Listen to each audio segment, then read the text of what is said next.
Hello everyone, আজকে আমরা আপনাদেরকে একটা আইডিয়া টিপিক্যাল বিল্ডিং করতে কি ধরনের খরচ হয় ওগুলো চিল্লাইতেছিল। আচ্ছা, এনিওয়ে সে হচ্ছে আপনার প্ল্যানিংয়ে। হ্যাঁ, আপনি ইঞ্জিনিয়ার একটা দেখে শুনে ভালো মতো একটা ইঞ্জিনিয়ার নিয়েন, কারণ হচ্ছে আসলে আমরা ইঞ্জিনিয়ারদেরকে নিয়ে যেটা ফেস করছি যে ওরা প্ল্যান করতে 1 লাখ টাকা নেয়, বা অনেকে 1 লাখ টাকার বেশিও নেয়, আর রাজুক থেকে প্ল্যান পাস করায় দিতে হচ্ছে 1 লাখ টাকা নেয়।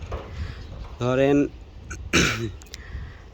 এটা একটু কেয়ারফুল থাকবেন। আপনি যদি নিজে রাজুকে গিয়া প্ল্যান পাস করান তাহলে হয়তো 60-70 হাজার টাকা লাগে, আর ইঞ্জিনিয়ার দিয়ে করাইলে হচ্ছে ওরা নিবে। আর হচ্ছে পাইলিংয়ের ক্ষেত্রে হচ্ছে আপনার আমি যদি আমাদেরটা বলি, পাইলিং আমাদের 26টা পাইল 80 ফুট। হ্যাঁ, এইটা করতে আমাদের প্রায় 7.5 টন রড লাগছে। হ্যাঁ, এখন আপনি আপনাদেরটা এই অনুযায়ী বের করে নেবেন। অনেকে অনেক বাড়তি বলে, আসলে এত বাড়তি লাগে না। যেমন আমাদের প্রথমে যে ইঞ্জিনিয়ারের কাছে গেছিলাম, ওরা বলছিল যে মাটির নিচেই করতে নাকি আপনার 65 লাখ টাকা লাগবে। 65 লাখ টাকা এই 3 তালা দেখতেছেন, এটা অলমোস্ট কমপ্লিট হয়ে গেছে। তখন রডের দাম 54 টাকা কেজি ছিল। তো বাংলাদেশে সবচেয়ে বেশি ফ্রড হয় হচ্ছে আপনার এই বিল্ডিং বা কনস্ট্রাকশনের কাজে।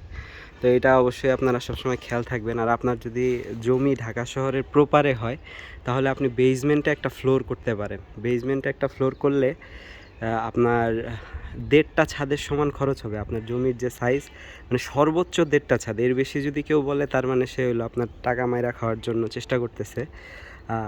অনেকে একটা ছাদের টাকাতেও বেসমেন্টে একটা ফ্লোর করে ফেলতে পারে, চারদিকে এই ছাদের মতো আরসিসি ঢালাই দিয়ে বিম তুলে। আর হচ্ছে যে আপনার মাটির নিচে যা যা কাজ আছে সেটা করতেও আপনার বিল্ডিংয়ের যে সাইজ, সেই সাইজের বিল্ডিংয়ের ছাদের যে সাইজ, সেই ছাদের 1.5 ছাদের সমান সর্বোচ্চ খরচ হবে। মানে আপনি যদি ধরেন পাইলিং করলেন, পাইলিংয়ের পরে যে বেসটা দিবেন, বেসে আপনার 1.5টা ছাদের সমান খরচ হবে সর্বোচ্চ। আর যদি আরেকটা বেসমেন্টে আরেকটা তালা করেন, তাইলে আরেকটা 1.5টা ছাদের মতো খরচ হবে। তাইলে আপনার সুবিধা হচ্ছে যে আপনি মাটির নিচে অনেক বড় একটা জায়গা পাবেন, যেটার ভিতরে আপনি অনেক কিছু করতে পারবেন। একটা একটা করে যদি আসি, ধরেন পাইলিং করলেন, পাইলিংয়ের পরে হচ্ছে যে মাটির নিচের যা যা কাজ, বেস ফাউন্ডেশন ওয়ার্ক যেটা বলে, তো ফাউন্ডেশনের ভিতরে থাকে হলো আপনার মাটির নিচের টাঙ্কি, পানির টাঙ্কি। আর হচ্ছে যে লিফট যদি থাকে, লিফটটা তো নিচে সাধারণত যায় না, তাও লিফটের টুকটাক কিছু কাজ থাকে। আমি যদি আপনাদেরকে দেখাই, হ্যাঁ, এই যে ছাদের এখানে যে বড় করে একটা টাঙ্কি বানায় অনেকে, এই টাঙ্কিটা। আর হলো ওই পাইলিংয়ের মাথাটায়, যে এগুলার নিচে যে পাইলিংটা আছে ওইটার মাথায় যে রডগুলা থাকে, ওই রডগুলা ঢালাইটা ভাঙ্গা রডটা বের করে 90 ডিগ্রিতে শোয়ায় দেয়। শোয়ায় দিয়া এই বিমের রডটা বাইধা এই রডটার এই বিমটারে উপরে তুলে। প্রত্যেকটা বিমে এরকম আছে। অনেক সময় পাইলিংয়ের যদি রডটা বিমগুলোর সাথে পাওয়া যায় তাহলে ভালো হয়।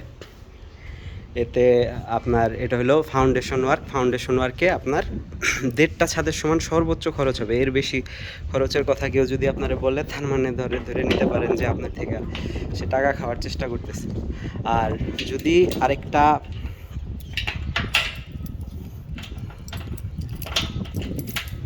বেসমেন্টে একটা ফ্লোর করেন, তাইলে হচ্ছে যে আপনার যত বড় জমি তত বড় জমির সমান একটা জায়গা পাবেন। টাঙ্কি টাঙ্কি নিচে চলে যাবে, অল্প কিছু মাটি কাটা লাগবে, সর্বোচ্চ 1.5টা ছাদের সমান খরচ হবে। যদি আমার মতে, যদি আপনার জমির দাম অনেক বেশি হয়ে থাকে তাইলে আপনি করতে পারেন, বা জায়গার যদি চাহিদা থাকে।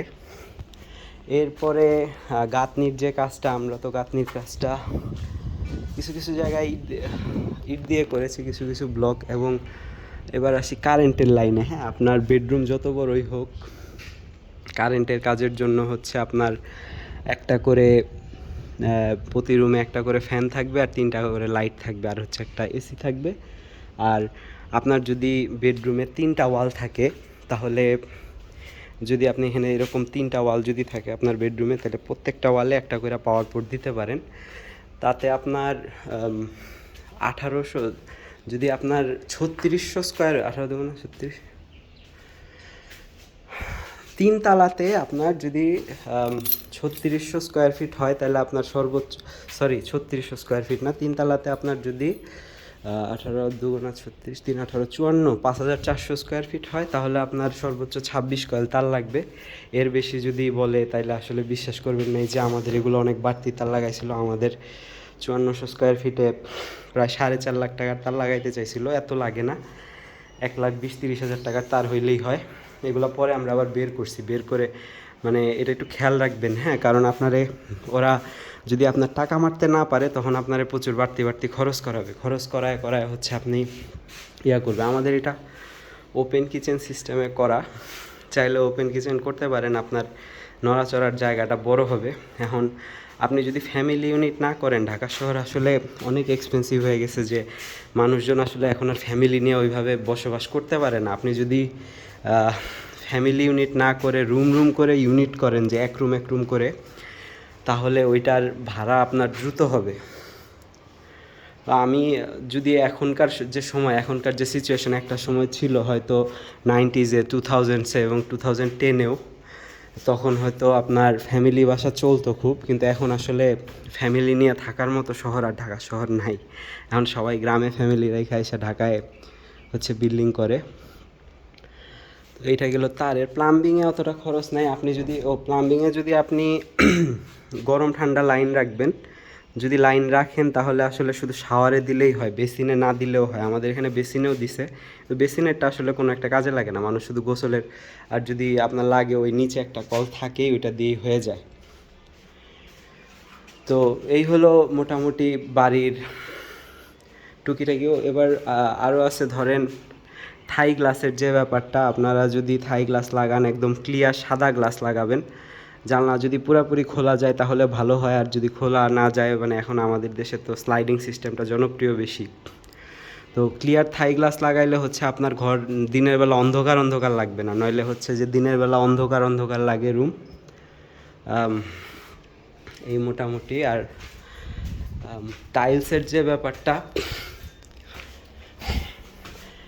বিল্ডিংয়ে টাইলস করতে পারেন, এমন টাইলস যদি করেন যেটায় রুম ঠান্ডা থাকে, তাহলে বেশ বেটার। যে আমাদেরটা এখানে জাস্ট মাত্র টাইলস করতেছে। আমাদের বিল্ডিংটা ব্লক দিয়ে করা, আপনাকে যদি দেখাই, এগুলো হচ্ছে ব্লক, এগুলাই হচ্ছে 4 ফিট পর রড দিতে হয়। 4 ফিট পর রড দিয়ে একদম নিচে একটা ড্রিল মেশিন দিয়ে 2 ইঞ্চি গাঁথবেন গেথা, উপরে ছাদের সাথে একটা 2 ইঞ্চি গাঁথবেন। গাইথা হচ্ছে যে 4 ফুট করে গাড়বেন,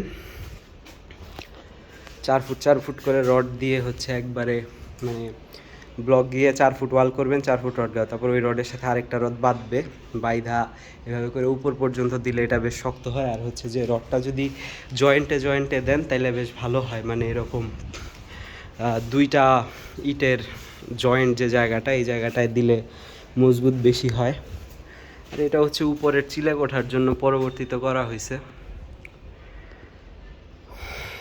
আর বিদ্যুতের ব্যাপারে খেয়াল থাকবেন, যে আমাদের এখানে আসলে অনেক বলা যায় যে ডাকাতি হয়েছে, তো আপনাদের যাতে না হয় এই জন্যই এখানে অনেকগুলা পাইপ লাগাইছে। আমি যদি আপনাকে নিচে দেখাই, এটা এইটুক বিল্ডিংয়ে এতগুলা পাইপ লাগে না, এখানে আসলে অনেকগুলা পাইপ লাগানো। তো এইটায় প্রায় 6 তলা বিল্ডিংয়ে 6টা পাইপ দিলেই হয়, বা 7টা বা 8টা, কিন্তু এখানে প্রায় মনে হয় 22টা পাইপ দেওয়া। তো এটা, এবং এটা ওয়ালও দুর্বল হয়, তো এটা একটু খেয়াল রাখবেন। তো আপনাদের যদি বিল্ডিং সম্পর্কে কোনো কোশ্চেন থাকে আমাকে জানাবেন। Thank you.